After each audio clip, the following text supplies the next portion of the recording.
Hey, what is going on, ladies and gentlemen? It's your main man, Coach Eric Schwafel, coming at you with episode number 5 of the Unlocking Excellence podcast. I hope you've had a chance to listen to the other few episodes that we have.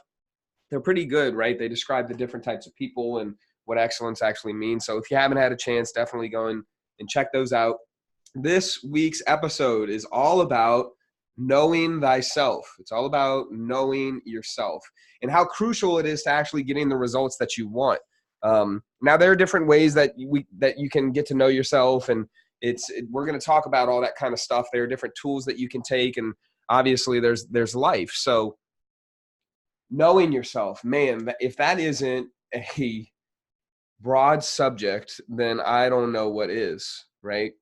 Now, some people would say that, well, there actually is no self. And some might say that there are two different selves. There's the higher self and the lower self. There's the subconscious and there is the conscious mind, right? Some people might say that you are everything and everything is you. And there is no concept of real individual self, right? Really getting into it really, really fast. But we're going to save that a little bit later, for a little bit later. Knowing yourself is simply being aware and conscious enough to make effective decisions in your life. We can define that even more broad. We can narrow it down. We can focus it to a specific area of life, whatever it might be. However, for me, knowing yourself is being aware enough of those things in life, your priorities in life, in order to make effective decisions for the future, for yourself and for others to help impact them positively. Now, there are a bunch of different ways that you can know yourself. Some people say they know themselves, however, they are unable to get themselves to take action upon what's important. Where I work as a coach, right, in fitness. So some people know what they need to do as far as working out and eating right. However, that we just don't do what it is that we need to do consistently.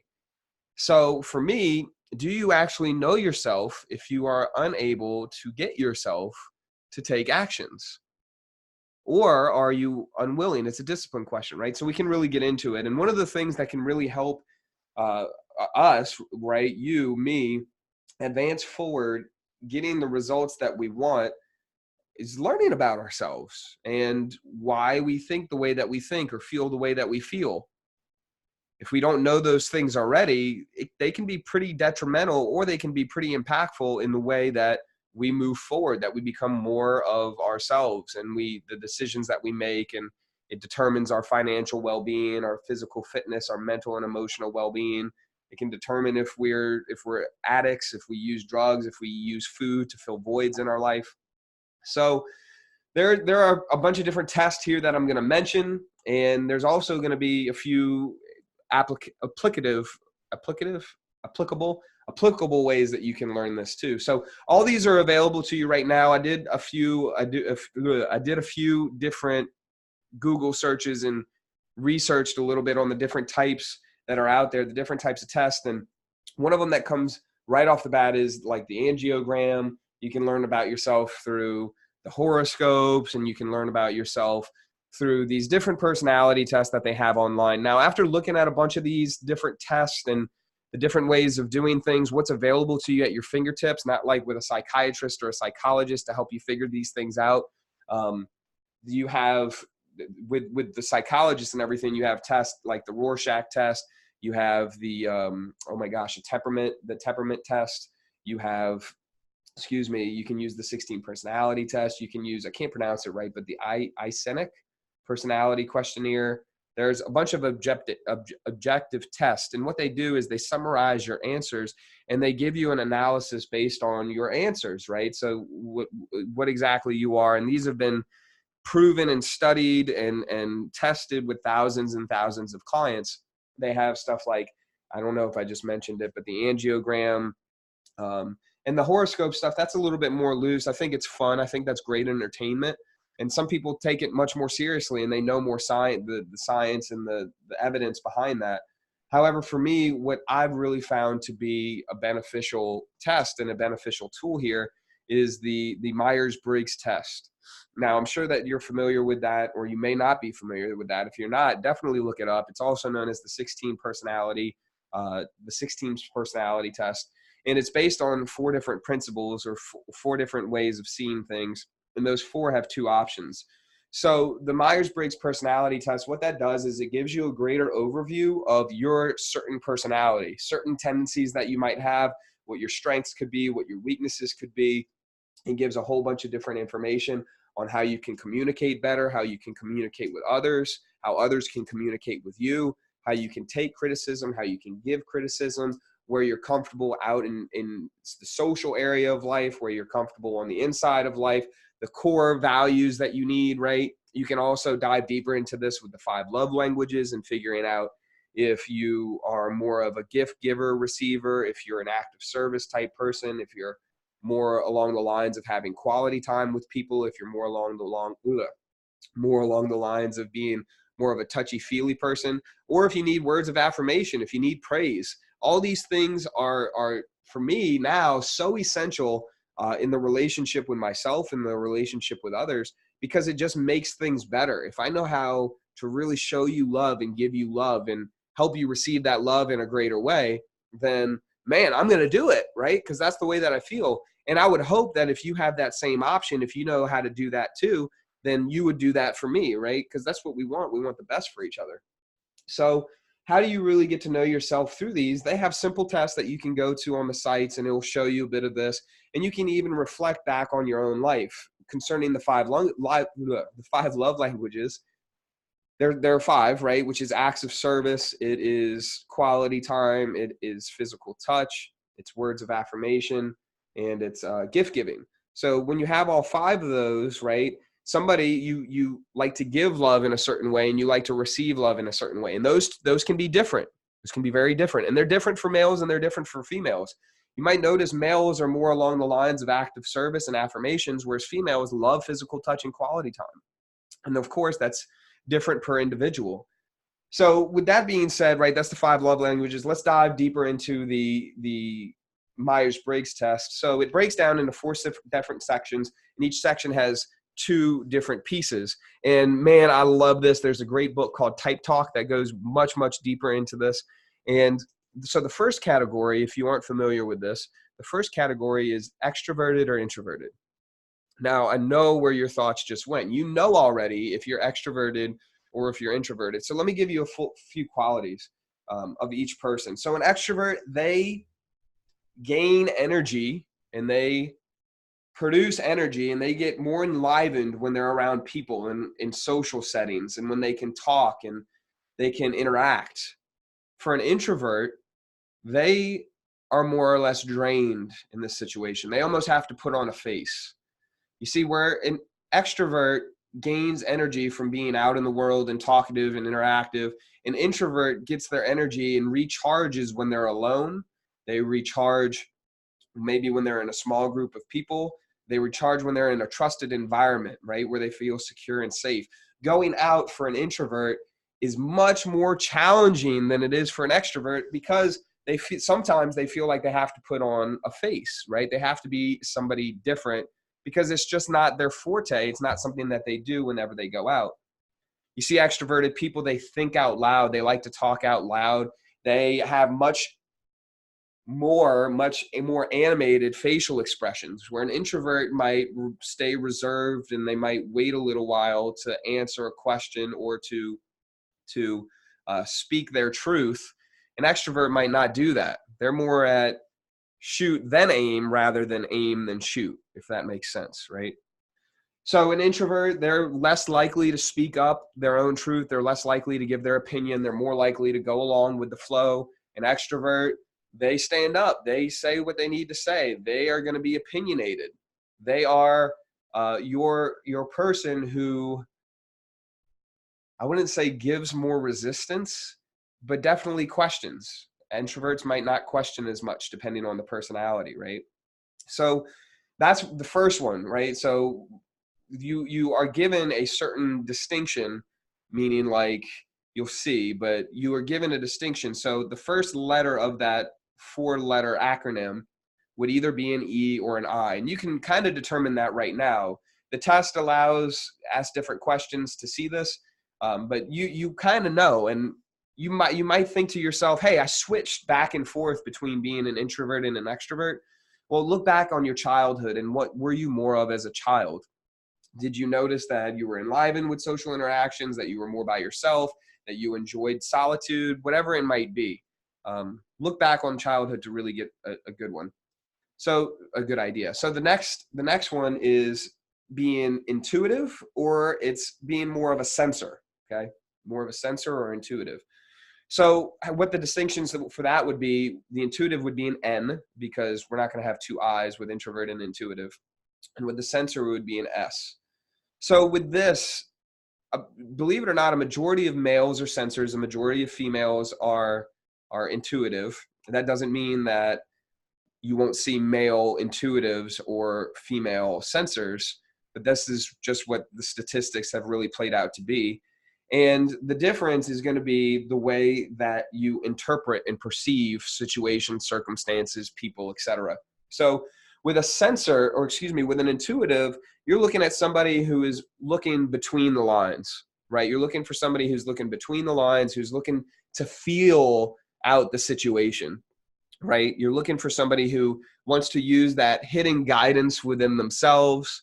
They kind of just have this feeling of knowing, right? Like, I know this is going to be different. I just have that feeling within myself. They're guided by something that they can't quite put their finger on. It's your internal and emotional guidance system, in case you didn't know. But there's this underlying feeling, right? Whereas a sensor, what they do is they are more observational, if that makes sense. A sensor looks to see what's going on in the situation. They look to see what is, not what is behind the scenes or behind the surface or in between the lines, but they look to see what is. And they make their decisions based off of that. So they sense, is this going to happen? Is that going to happen? They're very aware and in the moment and present. Not saying that an intuitive isn't, but an intuitive is more or less going to use their feelings and their emotions, whereas a sensor is going to use their senses. They're going to use what is around them in order to make their decision. So again, what are you now? Are you more intuitive? Are you more sensing? Look back in your childhood. Did you more or less use your nose, your ears, your mouth, your touch to make your decisions and to see things and perceive things? Or were you more intuitive with it and you observed, more so observed with your feelings and your emotions and how that felt? So that distinction. So now it's E or I for extrovert or introvert, and it's going to be S or N for sensing or intuitive. The third piece of this pie, the Myers-Briggs, is the thinker or the feeler. So very, not crazy often, but you'll see S, sensors and thinkers, they'll be in line with each other, and then you'll see intuitives and you'll see feelers, and they'll be usually neck and neck right there. Those are pretty close. Now, what does that mean? What does a thinker mean, and what does a feeler mean, right? Thinker or feeler. Exactly what it sounds like. So if you think about things, you use your head. You're using logic. You're more of a stoic, more likely. You are assessing the situation, the circumstance based on evidence that is provided. The things that you can see, that you can hear, that you can smell, that you can touch, the things that are real, that you can gather information with. That's going to be the thinker. They're going to process things out, this thing out. They're going to have a system in place in order to make it the best that it can very much be. Very analytical, right? And then we have the feeler, who very much like the intuitive is going to relate and base their decisions on their feelings. This isn't a good feeling. That's not a good feeling. We really shouldn't do this, right? I don't have a good feeling about it. It's good to be right in the middle between these, right? Because sometimes we can't base everything off the way that we feel, but we can't always trust our thoughts. And I'll get into that a little bit later. So look back on childhood. This is, I would say, this and the sensor intuitive are probably they're two of the more challenging ones to do without the test, because they can be so close. And I definitely encourage you to look up more information about this. And then last but not least, we have the perceiver, and we have the judger. This one right here. Ooh, if there are two big distinctions between these personality types, it's going to be the judger and the perceiver, and the extrovert and the introvert. It is tough for them to cooperate because the judger is very specific. If you ask what time it is to a judger is going to tell you 6:15 or 6:30 or 6 p.m. They're going to give you an exact and specific time. If you ask a perceiver what time it is, they'll say it's getting late. They'll say, why do you want to know?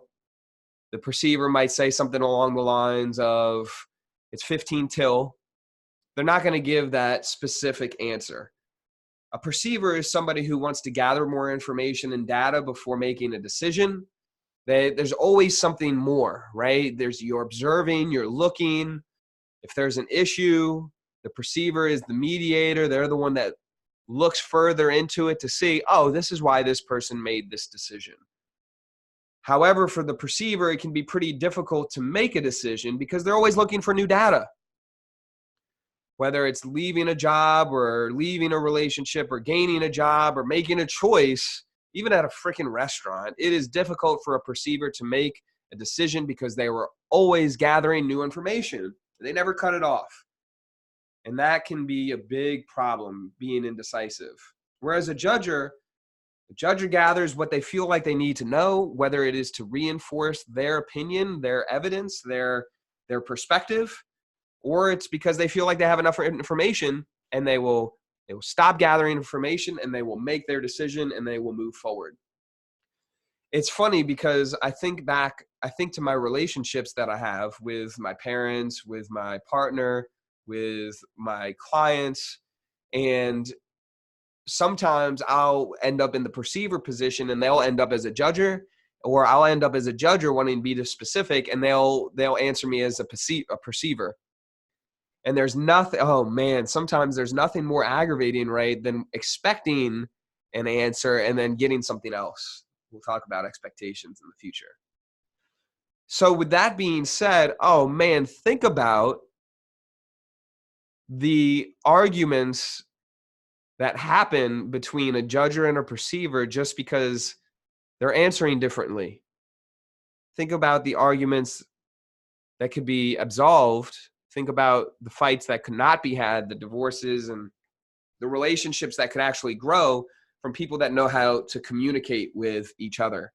So which one are you? Are you somebody that constantly needs to gather data and has trouble perceiving or has trouble making decisions or is a bit more indecisive? Or are you one that, hey, when you have what you have and you know what you know, you're going to make the decision, you're going to move forward no matter what? Go ahead, look up the Myers-Briggs test. I really like the one on 16personalities.com, I think is what it is. And I like to take that. Me personally, I am an INFP. I'm an introverted, intuitive, feeling perceiver. What's cool is then you can look up what your percentage is, right? How many personalities are there like you out there? And real brief story, I've always been more of a different fellow compared to my fellow man. And what this let me know is that there are only, I believe it's 2.5 to 3% of males that have my personality. And I think it's maybe 3 to 5% of females that have this personality. So no wonder why I was different than everybody else, because of this reason. And it kind of gives you that idea of, this is the way that I am. And this is exactly me.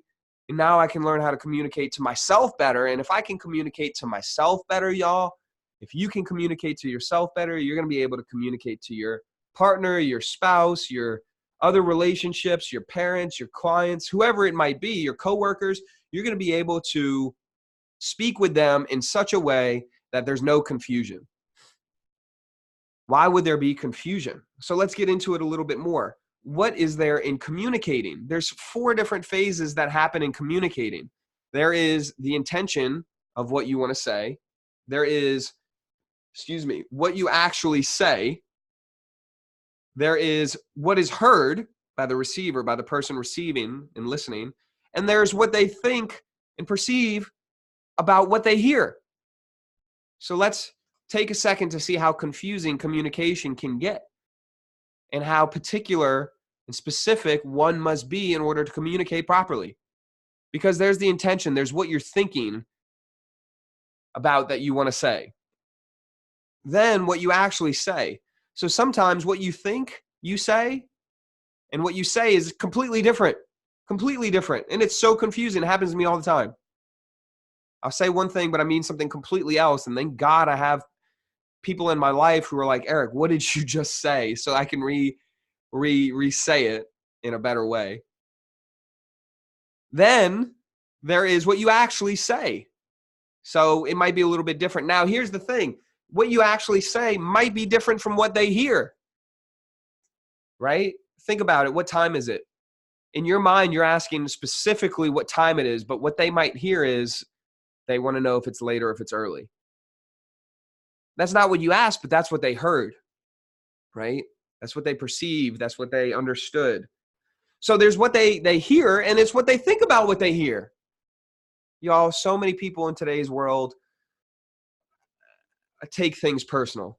They are offended by anything and everything, and there is so much resistance that is met within themselves, they can't help but meet you with resistance. So what is it that you do? Do you meet them with more resistance? No, you increase your awareness, you watch your response, you notice what you're answering with. Is it with emotion or is it from a calm, neutral state? And then you answer back. And you communicate with somebody. Because believe it or not, when you take things personally and offensively, emotions get stirred. And when emotions are stirred, oh, shit hits the fan. Not all the time, of course, but shit hits the fan. So knowing thyself, knowing yourself, it is absolutely crucial to your success as an individual and our success as a species. You can use different tests. Go ahead, check the beginning of this podcast in order to see what tests you can do. But you can use different tests. And believe it or not, man, when I found out about this a long time ago, and then I got into it a few months ago again, and I asked everybody in my world to do it. I asked my mom, my dad, I asked my girlfriend, right? I asked my best friends. I asked even my clients to do it. I asked people that are acquaintances that I talk to often, because now I know that I'm an INFP, right? And I'm like borderline on some of these, like 49% one and 51% the other. But now that I know that I'm an INFP, it gives me a greater understanding of who I am so I can communicate with people and I can say, hey, man, I'm not one to really go out and be social. How about we meet at a quieter spot instead? Or, hey, man, I'm asking what time it is. Could you give me the exact time? Or, hey, I'm not really feeling this. I know that it might be a little bit off, but you think we could look at a different approach? It allows me to communicate, and it allows me to stay more balanced, and allows me to communicate better with other people. So I know that if somebody is going to be more of a judger, I know that I can be more specific with that person so that our conversation can be beneficial to both of us. And that's as simple as it is, y'all. That's the reason behind this emotional intelligence stuff and this personality stuff and this psychology stuff, is so that you can better communicate and in the long run, honestly, get what you want and help other people get what they want. Think about it. Most people don't get what they want because they don't ask. Most people don't ask because they're too scared to ask. Most people are too scared to ask because they're afraid that they're not going to get what they want. Most people are afraid they're not going to get what they want because they don't really know how to communicate it and tell people what they want. And most people don't know how to do that because they never learned. Crazy, right? So I absolutely encourage you to get to know yourself through these tests and through these tools. And there are other ways too, y'all. There are workshops, these wonderful emotional intelligence workshops that are really, they can be super out there, but they help you know yourself better. They help you clear your past. They help you become more of who you are. I think Landmark, MITT, there's Atlas. I believe ALA is another one, the Boston Breakthrough Academy. A few of these guys have coached me, and I've done a few of their personal programs, and they work. They're really good. Of course, going to see a counselor or a therapist. Many people don't know this about me, and I usually keep it under wraps, but I figure, this is a good chance to be vulnerable. I went to therapy for 3 years. One of my best friends, he died while tiki tubing here in Louisiana. And it was my breaking point. I was in a really terrible relationship at the time, and I didn't even know it was a terrible relationship. I was in a really toxic work environment.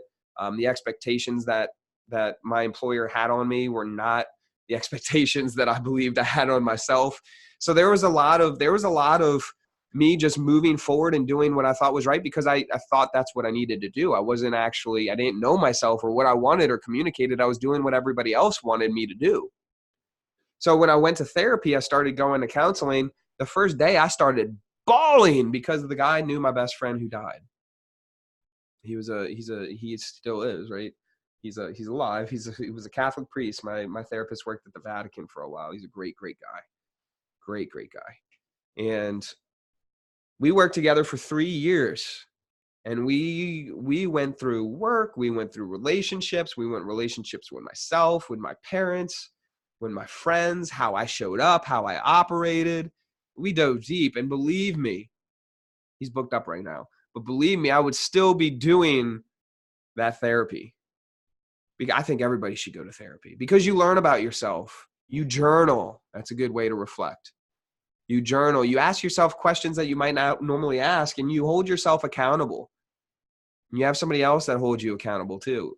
Not a lot of people do it. It sucks evaluating yourself and reflecting, because we can be so judgmental on who we are. But once you move past that, y'all, once you move past judging yourself and just seeing this is the way that things are, and this is the way that things were, and this is the way that things, this is how it led up to happen, then you can start to offer yourself a bit of forgiveness and those around you a bit of other forgiveness. And you start feeling so much better because you know that you have the power to change. So by learning to know yourself, you get to see what you've picked up from other people, what they've programmed into you, what you've accepted and what you've allowed. You get to see how that's not serving you anymore, how it's not a good thing for you to keep operating from this place in life. It's funny. I was talking with my clients about getting debt free and how it took me 2 times. I had 2 times where I got big into debt as a business owner, and it happens. It's at the beginning. However, I said, I will not let this happen a 3rd time. It might, but I will not let it, because I'm tired of dealing with it. And I've communicated that to myself, and I've made it something that is a must, a priority for me. So I asked my clients, and I coach weightlifting and nutrition. I said, how many times are we going to tell ourselves that we are going to start over? How many times are we going to tell ourselves that this is the last time that we're going to do this thing?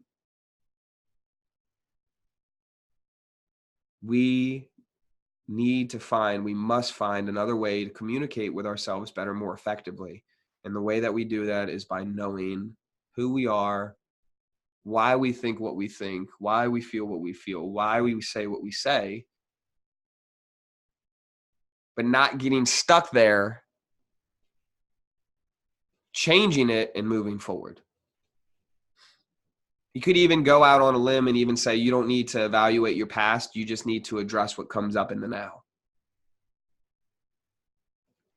So with that being said, I encourage you to maybe find a licensed professional, not somebody on the internet who says they can help you, but somebody with the credentials and the education to help you and to support you in your growth. Because y'all, this shit, it is deep. Sometimes it's very dark, and you need somebody who will remain stable with you throughout this experience and is connected to you and not to the money, right? So you can find a licensed physical therapist, find the right fit. You don't have to go with the right first person either. You can start journaling, look at yourself in the mirror. You can get an accountability partner, a workout partner. Even just exercising is a good way to know yourself, because you know what you'll push yourself to do and what you won't push yourself to do. Put yourself in uncomfortable situations. If you're not a speaker, go and join Toastmasters. Go to just one of them. Go to a local networking group so you can talk with people. You can, become more interactive. Go take these personality tests, learn about yourself, research this stuff, encourage your family and your friends to do it. Because guess what? If you learn about yourself and you tell them how awesome you feel learning about yourself, they're going to want to learn about themselves, and they're going to want to tell you about them, and you're going to want to tell yourself to them. Yeah, you're going to want to tell them about you. And then you get to learn about each other, you get closer, and you're connecting more. What? So when you get to know yourself better, you get to know those in your life more too. And for me, it's ABC. It's always about connecting. Always about connecting. So with that being said, y'all, what's the transformational takeaway here? It is going to be to get to know yourself.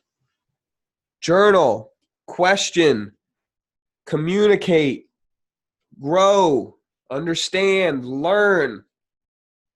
Take responsibility and ownership of this. If you want a better relationship with yourself, if you want results, if you want a better relationship with other people, get to know yourself. And if you don't know how to do that, find someone to help you start. Whether it's me, whether it's a coach, whether it's a licensed counselor, whether it's your best friend who you just need to talk to. Start figuring out ways to communicate to yourself and others in a way that allows you to be fully authentic, to be courageous, and to, I would say, even be daring. Because it takes vulnerability in order to communicate properly, especially getting to know yourself. It is, I think Lao Tzu said it. I'm not afraid of the man who has conquered 10,000 enemies, but the man who has conquered himself. Something along those lines. Isn't that deep? I am not afraid of the man who has conquered 10,000 enemies, but I am of the man who has conquered himself. Maybe that was a play on the Bruce Lee one. It was like, I'm not afraid of the man who has done 10,000 kicks one time, but the man who's done one kick 10,000 times. Master yourself. 10,000 hours. I love you. I hope you have a great day. You're unstoppable. And if you enjoyed this, please hit the subscribe button, share this thing out, and I will be back next week to give you a little bit more. I hope you have a great day. And yeah, peace.